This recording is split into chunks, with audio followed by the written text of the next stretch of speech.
प्रणव भारत, मैं हूँ रूना आशीष। यूँ तो मैंने एक कहानी आपको बताई थी कि हमारे देश में उत्तर का जो भाग है वो है पूर्णिमांत को श्रावण मास मनाता है। तो वहीं जो दक्षिण का भाग है वो अमावस्या से अमावस्या तक ये श्रावण महीने को मनाता है। तो ऐसे में मैंने कहा चलिए ऐसा करती हूँ, जो अमावस्या से अमावस्या मानने वाले लोग हैं उनकी भी तो अपनी आस्थाएं हैं, उनके अपने भगवान हैं। तो क्यों ना उन्हीं के लिए, भगवान शिव के लिए एक मंदिर जाती हूँ जो मुंबई से ज्यादा दूर नहीं है। अंबरनाथ इलाका जो मुंबई के पास बसा हुआ है, वहां पर एक मंदिर है जो कि कहा जाता है हजारों वर्षों पुराना है। और उसकी महिमा कुछ ऐसी है कि अंबरनाथ उसे कहा जाता है। ये शिव टेम्पल है जहां पर शिव का वास है, जो गर्भगृह में, उसके ठीक ऊपर कहीं कोई छत नहीं है। यानी सीधे अंबर, सीधे आकाश से जो लाइट आती है, किरणें आती हैं, प्रकाश आता है, वो सीधे भगवान जी के पास पड़ता है। मैं उस मंदिर में गई थी और सच बोलूं, मैं कोशिश कर रही थी कि जल्दी से जल्दी पहुंचूं और भगवान को देख लूं, लेकिन हाँ, मुझे थोड़ा सा इंतजार करना पड़ा। मुझे थोड़ा सा अच्छी खासी लाइनों में लगकर इंतजार करना पड़ा। लेकिन अनोखी बात मुझे ये लगी कि यहाँ पर ना दो नंदी बैल विराजे हैं, और इसका रहस्य तो मुझे समझ में ही नहीं आया। मतलब शिवजी हैं, उनका सारा सुंदर सा मंदिर है, हजारों वर्षों पुराना मंदिर है, तो फिर नंदी भगवान दो कैसे हुए? इन पूरी बातों को आपको बताने के लिए मैं सीधे वहीं पहुंच गई। और सच मानिए, मेरे भगवान ने ना, शायद मेरे दिल में बहुत ज्यादा आस्था थी, इसलिए मेरे साथ भी चमत्कार कर दिया उन्होंने। पूरी कहानी देखिए, जानिए, और आप इस चमत्कार पर यकीन कर पाए या नहीं कर पाए वो भी मुझे देखकर बताइए ना जरा।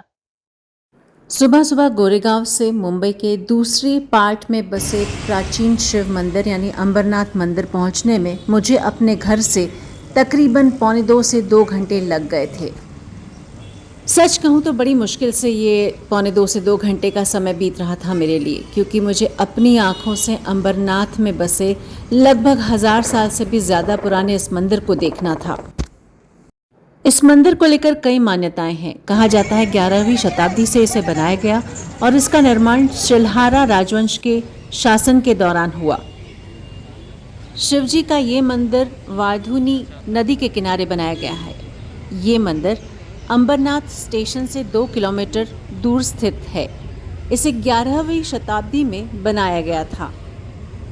आमतौर पर मंदिर को लेकर कई सारी किंवदंतियाँ होती हैं। मंदिर से जुड़ी एक प्रमुख किंवदंती तो ये है कि इसका निर्माण महामंडलेश्वर द्वारा कराया गया था, जिन्हें भगवान शिव ने स्वयं सपने में आकर दर्शन दिया था और कहा था कि राजा, ये मंदिर रातों रात बनवा दिया जाए। और शायद इसी के कारण इसका नाम अंबरनाथ पड़ा, यानी कि आकाश का स्वामी। कथा तो ये भी कही जाती है कि ये मंदिर पांडवों ने अपने हाथों से बनाया था। अज्ञातवास के दौरान एक दिन में वो ये मंदिर का निर्माण कर रहे थे और फिर मालूम पड़ा कि कौरव उन्हें पकड़ने आ रहे हैं। तब वो सारा काम यहीं छोड़कर आगे की ओर प्रस्थान कर गए। और शायद इसी वजह से मंदिर का जो शिखर है वो पूर्ण नहीं है और भगवान शिव के ऊपर सीधे आकाश से सूर्य की किरणें पड़ती हैं।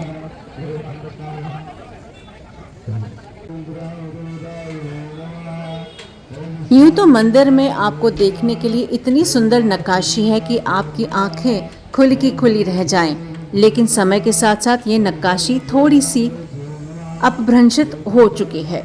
फिर भी चलिए आपको बताने के लिए कह देती हूँ कि यहाँ पर पत्थर की नक्काशी जो है हेमड़पंथी वास्तुकला का एक नमूना है, जो अपनी नक्काशी के लिए प्रसिद्ध होता है। वही शिखर में भी हेमड़पंथी शिखर को बनाया गया है, यानी कि पिरामिड नुमा आकृति दिखाई देती है।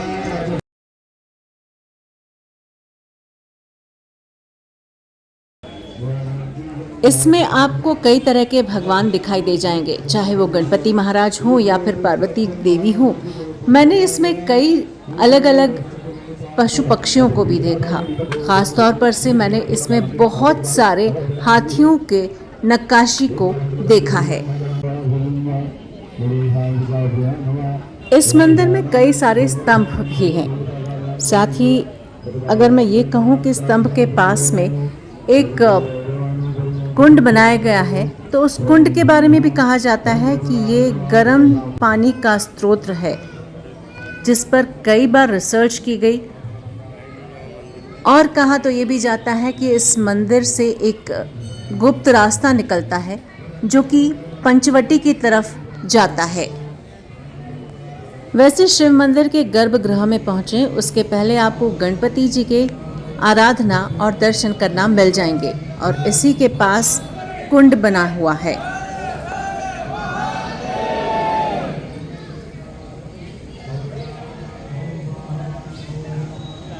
इस मंदिर की और भी कई खासियतें हैं। कहा जाता है कि इसकी वास्तुकला वेसर शैली में है, जो मंदिर निर्माण में उत्तर भारतीय और दक्षिण भारतीय शैलियों का मिश्रण है।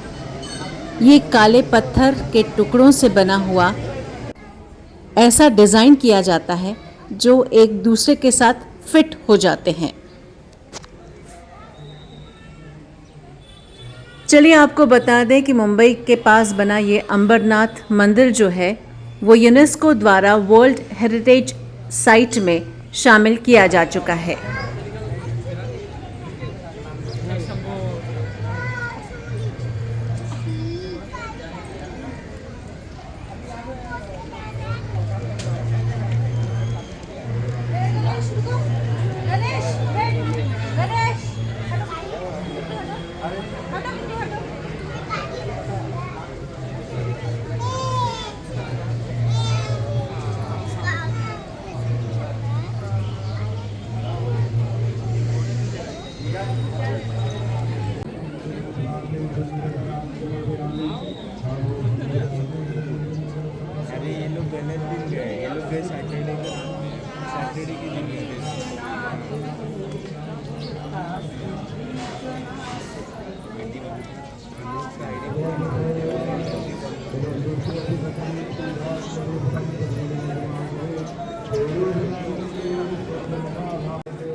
लगभग आधे पौने घंटे तक लाइन में लगने के बाद जब मेरा टाइम आया कि मैं मंदिर जा सकूं और अंदर के दर्शन कर सकूं और आपको भी करवा सकूं, तो ये छोटे भोलेनाथ पता नहीं क्यों आ गए और मुझे फ़ोन बंद करने का आदेश देने लग गए। मैंने भी इन छोटे महाशय को कहाँ छोड़ा। मैं भी थोड़ी सी तो मस्ती करने ही लगी इस प्यारे से बच्चे के साथ।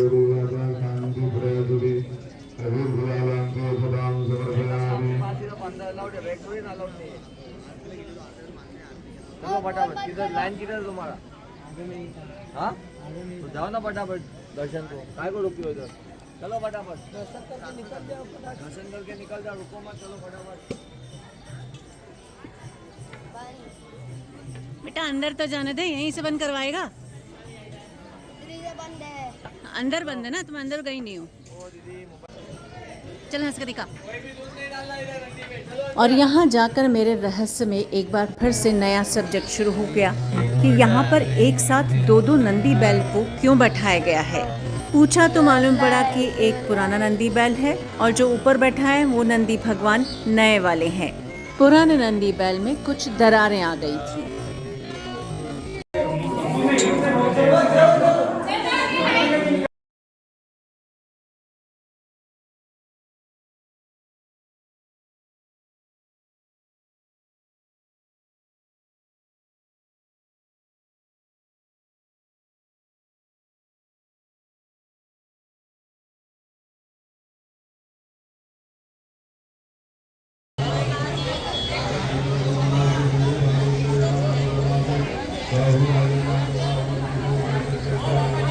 ओके, मैं यहाँ पर अभी जो मंदिर में आई हुई हूँ उसके बारे में बताती हूँ। मैं अंदर पूरी तरीके से इसका दर्शन करके आ गई हूँ और अचरज की बात मेरे लिए ये रही कि मैं यहाँ पर एक बार नहीं 2 बार गर्भगृह में जा चुकी हूँ।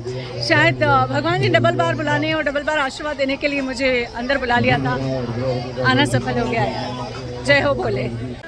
मंदिर में जहाँ मुझे शिवजी ने दर्शन दिए तो वहीं पर मंदिर के बाहर भगवान का अर्धनारीश्वर रूप भी मेरा इंतज़ार कर रहा था।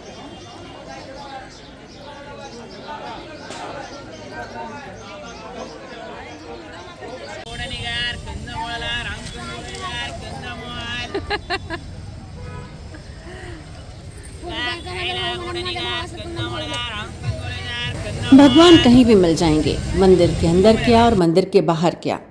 इन दोनों ही बातों को टाटा बाय बाय कहते हुए मैं निकल ली अपने घर की तरफ वापसी के लिए।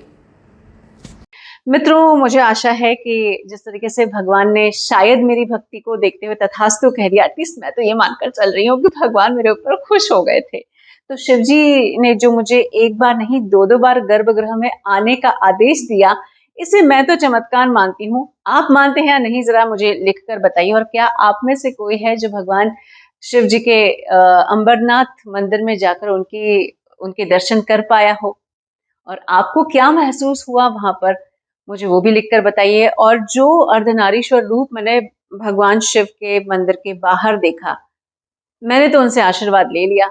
आप आशीर्वाद लेते हैं या नहीं भगवान के इस अर्धनारीश्वर रूप को जब आसपास देखते हैं?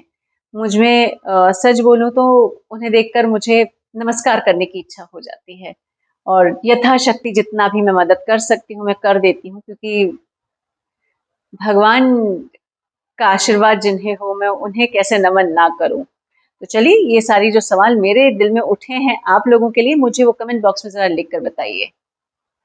प्रणाम भारत, जय हिंद।